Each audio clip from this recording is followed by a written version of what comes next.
ከተማው ለት እንግዳ ነው መስሎ ሳግረሉ የሚያውቀው ነው እውነትን በተቀማ ትውልድ ማን ይሆን የእውነት ዘመድ? ሰላም የተወደዳችሁ ቤተሰቦች እንዴት አላችሁ? በጣም ደህና ነኝ፣ እግዚአብሔር የተባረከ ይሁን። ደግሞ ሌላ እድልን እግዚአብሔር ሰጥቶኝ በፊታችሁ እንደገና ልመጣ ችያለሁኝ። እግዚአብሔር እየረዳኝ ወደ እናንተ በብዙ መልኩ እየመጣሁ እገኛለሁ። ዛሬ ደግሞ ምናልባት ረዘም ላለ ጊዜ በተከታታይነት መልኩ ወደ እናንተ ላደርሰው የምፈልገውን ርዕሰ ጉዳይ ይዤ መጥቻለሁ።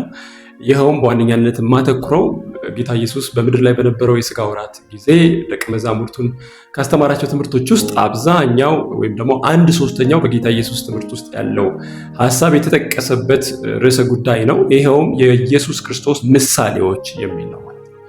ጌታ ኢየሱስ እንደምናውቀው በአንደበታችን እስከ መሸምደድ በሚደርስ መልኩ ጌታ ኢየሱስ የልቡን ሐሳብ ለመግለጽ ለመናገር የተጠቀመባቸው በጣም በርካታ ምሳሌዎች እንዳሉ እናውቃለን። ስለዚህ እነዚህን ምሳሌዎች አንድ ባንድ እግዚአብሔር በረዳኝ መጠን ወደ እናንተ ላቀርባቸው ሞክራለሁ ማለት ነው። በዚህ ውስጥ ያለው ዋና ሐሳብ አንደኛ እግዚአብሔር በዛ ውስጥ ያለው ለኛ ሊናገር የፈለገው መልእክት ምን እንደሆነ መረዳት ነው። ሁለተኛው ደግሞ በዛ ውስጥ የተረዳነውን ያን እውነት በእውነት በተረዳንበት ልክ በመመላለስ የህይወት ለውጥ እንድናመጣበት በማሰብ እነዚህ ነገሮች ወደ እናንተ ላመጣ አስባለሁ ማለት ነው። በአጠቃላይ እስከ 50 አካባቢ የሚጠጉ ምሳሌዎችን ጌታ ኢየሱስ ለማስተማሪያነት እንደተጠቀመ ይገለጻል።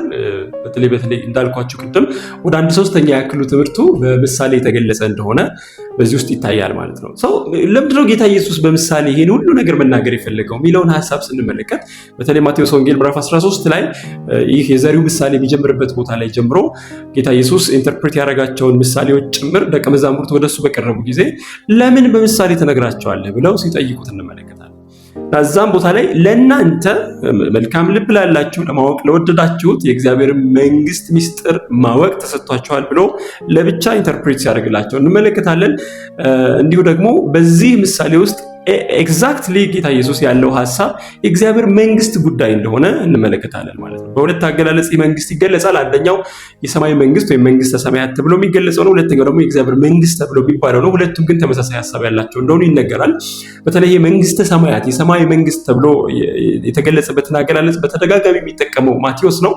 ይሄም አይሁድ ስለሆነ እንዲሁም ደግሞ አድሬስ የሚያደርገው በዋነኛነት አይሁዶችን ስለሆነ ይጠብቁ የነበረው አንዳች የእስራኤልን ምድራዊ መንግስት ስለነበረ ስፔሲፊካሊ እያወራ ያለው ስለ ሰማይ መንግስት በመንፈስ ዓለም ውስጥ ስለሚገኝ ወደፊት ስለሚገለጥ ደግሞ በመካከላችን አሁን ስላለ እግዚአብሔር መንግስት እንደሆነ ሊገልጥ ወዶ እንደዛ እንደገለጸ ይነገራል። ነገር ግን ጌታ ኢየሱስ ስፔሲፊካሊ በማቴዎስ ወንጌል ምዕራፍ 13 ላይ ለምን በምሳሌ እንደሚናገር ሲነግራቸው ወይም ደግሞ ኤክስፕሌን ያደርግላቸው ለእናንተ የመንግስተ ሰማያትን ምስጢር ማወቅ ተሰጥቷችኋል ብሎ ሲናገራቸው እናያለን ማለት። ስለዚህ እነዚህን ምሳሌዎች ኤግዛክትሊ እግዚአብሔር ሊናገር በፈለገበት መንገድ ስንረዳ የመንግስተ ሰማያትን ምስጢር በደንብ እያወቅን እንዳለ ብርሃን እየበራልን እንዳለ ልናውቅ ይገባል ማለት። እዛው ወረድ ብሎ ላለው ይጨመርለታል፣ ይሰጠዋል፣ ደግሞ ለሌለው ያው ያለው እንኳን ይወሰድበታል ብሎ እውቀታችን በጨመረ ቁጥር ይህንን ምሳሌ ለመረዳት ወደሱ በቀረብን ቁጥር የበለጠ የመንግስቱን ሐሳብ እየተረዳን እየተጨመረልን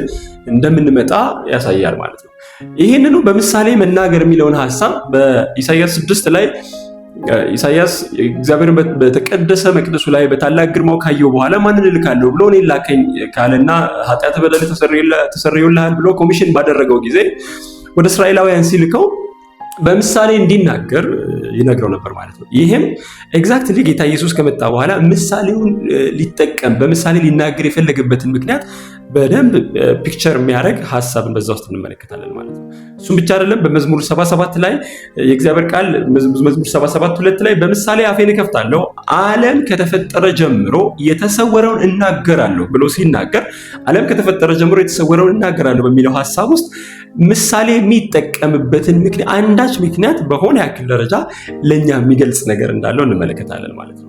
ስለዚህ ለምንድነው ጌታ ኢየሱስ ምሳሌ የሚጠቀመው ብለን ስንል አንደኛው የሚናገረው በዚህ ምሳሌ ውስጥ የሰማይን ሐሳብ የሰማይን ምስጢር ስለሆነ ያንን ለመረዳት እጅግ በጣም አዳጋች የሆነ ነገር ልንረዳ የምንችልበትን በእኛ ኮንቴክስት በእኛ ኢንቫይሮንመንት ላይ የተመሰረተ አንዳች ምድራዊ ፒክቸር ለኛ ለምሳሌ የሚጠቀምበት ነው ማለት ነው። እንደምታስታውሱት በዮሐንስ ወንጌል ምዕራፍ 3 ላይ አንድ ኒቆዲሞስ የሚባል ትልቅ እስራኤላዊ አስተማሪ የሆነ ሰው ጋር ሲነጋገር ስለ ዳግመኛ መወለድ ከመንፈስና ከውሃ ስለመወለድ ባወራበት ሁኔታ ውስጥ ኒቆዲሞስ ስቲል አልገባውም ነበር የሚያወራው ነገር እና እንደገና በዚህ እድሜ በስተርጅና እናቴ ሆድ ውስጥ ገብቼ እንደገና ልወለድ ነው ወይ የሚል አይነት የሞኝ ጥያቄ ይጠይቅ ነበር። ነገር ግን እዛው ጋር ጌታ ኢየሱስ ወደታች ወረድ ብሎ ሲነግረው ስለ ምድራዊው ነገር ስነግርህ እንዲህ ካልገባ ስለ ሰማያዊ ነገር ሳወራማ እንዴት ሊገባ ይችላል ብሎ ይነግረው ነበር ማለት ነው። ባይ ዘ ዌይ ስቲል ዛሬም እንኳን ይህ ከመንፈስ መወለድ፣ ዳግመኛ መወለድ፣ ከውሃ መወለድ፣ ከመንፈስ መወለድ የሚሉት ነገሮች ለአብዛኛዎቻችን ስቲል ክሊር እንዳልሆኑ በጣም በእርግጠኛነት መናገር ይችላለሁ። ነገር ግን as if we understand them እንዲሁ ዝም ብለን አልፈናቸው እንደምንሄድ እናያለን። ስለዚህ ይህንን የጌታ ኢየሱስ ምሳሌዎችን በደንብ አንደርስታንድ ማድረግ፣ ትንሽ ጊዜ ወስዶ ሜዲቴት ማድረግ፣ በዛ ውስጥ እግዚአብሔር ሊናገር የፈለገውን የልብ ሐሳብ ለመረዳት ጊዜ መስጠት እጅግ በጣም ኢምፖርታንት ነው ማለት ነው።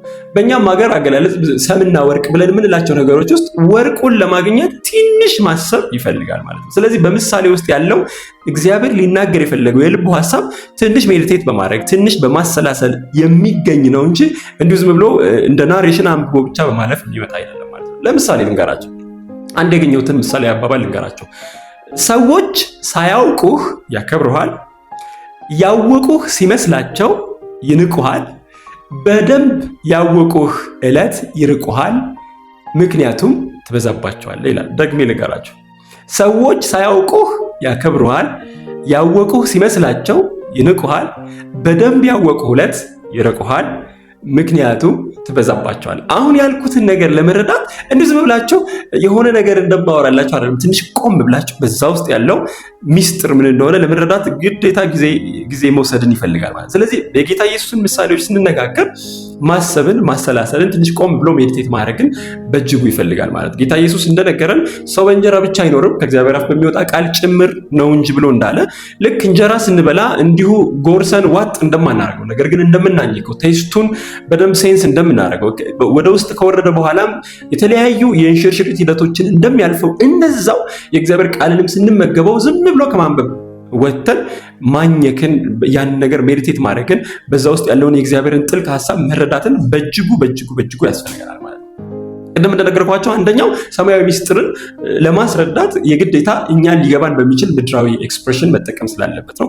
ሁለተኛው እኛ ያንን ነገር የማወቅ ጉጉት እንዲገባብንና መጽሐፍ ቅዱስ እንደሚናገረው ለሚያንኳኳ ይከፈትለታል፣ ለሚጠይቅ ይሰጠዋል፣ ከልባችሁ ብትሹኝ ብትፈልጉኝ ታገኙኛላችሁ ያለውን ያን ሐሳብ በጣም ጠለቅ ብለን ልክ ደቀ መዛሙርቱ ያንን ምሳሌ ከሰሙ በኋላ ብቻቸውን በሆኑ ጊዜ አስረዳን፣ ንገረን ብለው እንደጠየቁትና የዛን ምሳሌ መልስ እንዳገኙ በዛም አማካኝነት ዕውቀታቸው ሰሟት እንደጨመረ እንዲሁ እኛም ዛሬ ከኛ ጋር በሁለንተና ከኛ ጋር ባለው ህብረት አብሮን በሚያደርገው በእግዚአብሔር መንፈስ አማካኝነት አስተማሪ ሆኖ በተሰጠን መሪ ሆኖ በተሰጠን በዚህ መንፈስ አማካኝነት የእግዚአብሔርን ጥልቅ ነገር እየመረመርን እግዚአብሔርን በማወቅና በመምሰል ሂደት እንድናድግ ሆን ተብሎ እኛ ሞር ዲዛይር እንድናደርገው እንድንፈልገው በማሰብ በዛ ውስጥ እንደተሰወሩ አስባለሁ ማለት ነው። ሌላኛው ለፍርድ ነው።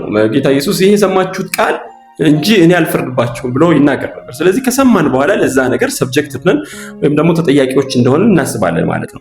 ከዛ በተጨማሪ ደግሞ ፒክቸርን መጠቀም፣ ምሳሌን መጠቀም አንድን ሰው የልብን ሐሳብ ለማስረዳት የበለጠ ገላጭ ይሆናል። ዝም ብሎ እንዲሁ በናሬሽን የሆነ ነገርን ለመግለጽ ከመሞከር ማለት ነው። ስለዚህ በዚህ እይታ እነዚህን ምሳሌዎች እንድናያቸው በጣም በብዙ አሳስባችኋለሁ። ቅድም እንደነገርኳችሁ ሴንትራል ቲሙ የነዚህ ምሳሌዎች በጠቅላላ ሴንትራል ቲም የእግዚአብሔር መንግስት ጉዳይ ነው። ኖት ኦንሊ የምሳሌዎቹ ብቻ አይደለም። የጌታ ኢየሱስ በምድር ላይ የነበረው ቆይታ ዋና ሐሳብ የእግዚአብሔርን መንግስት በምድር ላይ ኢናጉሬት የማድረግ የማስተዋወቅ የመመስረት ጉዳይ ነው። ዳንኤል እንደነገረን ከላይ ከተራራ ላይ ማንም ሳይነካው ተፈንቅሎ የወረደው አለት ያንን ከወርቅ ጀምሮ እስከታች እግሩ ድረስ ወይም ደግሞ ናቡከደነፆር ባየው ህልም ውስጥ ያንን ሐውልት ሙሉ በሙሉ እንዳፈራረሰ፣ ነፋስ ትቢያን እንደሚወስድ እንደበተነው፣ ድራሹን እንዳጠፋው፣ ከዛ በኋላ ያ አለት ግን እንዳደገ ማንም የማይነቀንቀው ተራራ እንደሆነ የእግዚአብሔር መንግስት ሁሉን የምትገዛ መንግስት እንደሆነች እናውቃለን። አሁን በመካከላችን አለች፣ ደግሞ እንድትመጣ እንጠብቃለን። መንግስት ትምጣ እያለን እንቃትታለን፣ እንጮሃለን ማለት ነው። በእነዚህ ምሳሌዎች ውስጥ ቤዚካሊ የመንግስቱን ባህሪያት ጌታ ኢየሱስ ገልጦልናል። የእግዚአብሔር መንግስት ይህን ትመስላለች እያለ በሚናገርባቸው ሀሳቦች ውስጥ እነዚህን እንመለከታለን። ከዛ በተጨማሪ ደግሞ የንጉሱ የገዢው ባህሪያት ራሳቸው ምን እንደሚመስል በዚህ ውስጥ እንመለከታለን። ምሳሌ በጠፋው ልጅ ምሳሌ ውስጥ የእግዚአብሔርን ፍቅር በጣም እናያለን። እንዲሁም ደግሞ ምሳሌ በወይኑ ስፍራ ሰራተኞች አድርጎ በላካቸው ስፍራ ላይ የእግዚአብሔርን ሉዓላዊነት የወደደውን የማድረግ አቅም እንመለከታለን። ከዛ በተጨማሪ ደግሞ በዚህ መንግስት ውስጥ የሚኖሩ በዚህ መንግስት ውስጥ ለመተዳደር ለመገዛት የገቡ ሰዎች ባህሪ ካራክተር ምን መምሰል እንዳለበት በእነዚሁ ምሳሌዎች ውስጥ በዋነኛነት እንመለከታለን። ፎር ኤግዛምፕል ስለ ደጉ ሳምራዊ በሚያወራው ሀሳብ ውስጥ ደግነትን፣ ቸርነትን፣ የንጉሱን ባህሪ በእኛ ህይወት ውስጥ የመግለጥ ሀሳብን፣ ይቅር ባይነትን፣ ርህራሄን የምናይበት ነው ማለት ነው። እንዲሁ ደግሞ ልክ ቅድም እንዳልኳቸው በወይኑ ስፍራ ባለ ወይም ደግሞ መክሊት በተሰጣቸው ቦታዎች ውስጥ ትጋትን የመሳሰሉትን ነገሮች እንመለከታለን። ስለዚህ እነዚህን ሁሉ ለማየት በብዙ እንሞክራለን ማለት ነው። ለመፍታት በምናደርገው ሂደት ውስጥ የምንጠቀማቸው የሆኑ ያክል ሜቶዶች አሉ። ለዚህ አሁን ለማስተምርበት ብቻ ሳይሆን ከዚህም በኋላ ይጠቅማቸዋል ብዬ ስለማስብ አንደኛው ጌታ ኢየሱስ የተረጎማቸውን ምሳሌዎች በደንብ ማጥናትና ማወቅ፣ በዛ ምሳሌ ውስጥ የተሰጡ ፒክቸሮችና ጌታ ኢየሱስ እነዛን ፒክቸሮች ኢንተርፕሬት ያደረገበትን መንገድ ማወቅ፣ ማየት፣ ከዛ በኋላ በዛ መልክ የተሰጡ ምሳሌዎችን እንዲሁ በቀላሉ አንደርስታንድ ለማድረግ በብዙ ይጠቅመናል። ሁለተኛው ኮንቴክስትን አንደርስታንድ ማድረግ ነው። ጌታ ኢየሱስ እዛ ቦታ ላይ አድሬስ ማድረግ የፈለገው ሴንትራል ቲም ምንድን ነው? ሊያስረዳ እየፈለገ ያለው ነገር ምንድን ነው? ባይ ዘ ወይ ሰዎች በሚያዩዋቸው ህልሞችም ውስጥ ይሄው ነገር በጣም መሰረታዊ ነገር ነው። ሴንትራል ቲሙ ያ ህልም ስለምንድን ነው፣ በዋነኛነት ዋና መሪ ተዋናዩ ማን ነው የሚለውን መረዳት፣ ሴንትራል ቲሙን ማወቅ እጅግ በጣም አስፈላጊ ነው። ይሄን ካልኩኝ ታዲያ የዚህ ሁሉ ምሳሌ ዋና መሰረታዊ ሐሳብ ሮሜ ምዕራፍ 16 ከቁጥር 25 እስከ 26 ያለው ሐሳብ እንደሆነ በጣም አስባለሁ። ምን ማለት ነው? ምንድነው የሚለው? እንግዲህ እንደ ወንጌሌ ስለ ኢየሱስ ክርስቶስም እንደተሰበከ ከዘላለም ዘመንም የተሰወረው አሁን ግን የታየው በነቢያትም መጽሐፍት የዘላለም እግዚአብሔር እንዳዘዘ ለእምነት መታዘዝ ይሆን ዘንድ ለአሕዛብ ሁሉ የታወቀው ምስጢር እንደተገለጠ መጠን ሊያበረታችሁ ለሚችለው ብቻውን ጥበብ ላለው ለእግዚአብሔር በኢየሱስ ክርስቶስ እስከ ዘላለም ድረስ ክብር ይሁን ብሎ ይናገራል ማለት ነው። በማቴዎስ 13 ቅድም እንደነገርኳችሁ ያለው ክፍል ላይ ነቢያት፣ የእምነት አባቶቻችን ከዚህ በፊት የነበሩ ሁሉ በእውነት እነዚህን ሁሉ ሚስጥሮች ተገልጠው ኤግዛክትሊ ያኔ ባሳያቸው እይታ ውስጥ እግዚአብሔር ሊናገር የፈለገው የልብ ሐሳብ ምን እንደነበረ ጌታ ኢየሱስ አሁን ለደቀ መዛሙርቱ በሚናገርበት አውድ ሊረዱ ፈልገው እንዳላገኙ፣ እንዳልሰሙ፣ ሊሰሙ ወደው እንዳልሰሙ፣ ሊያዩ ወደው እንዳላዩ ይናገራል ማለት ነው።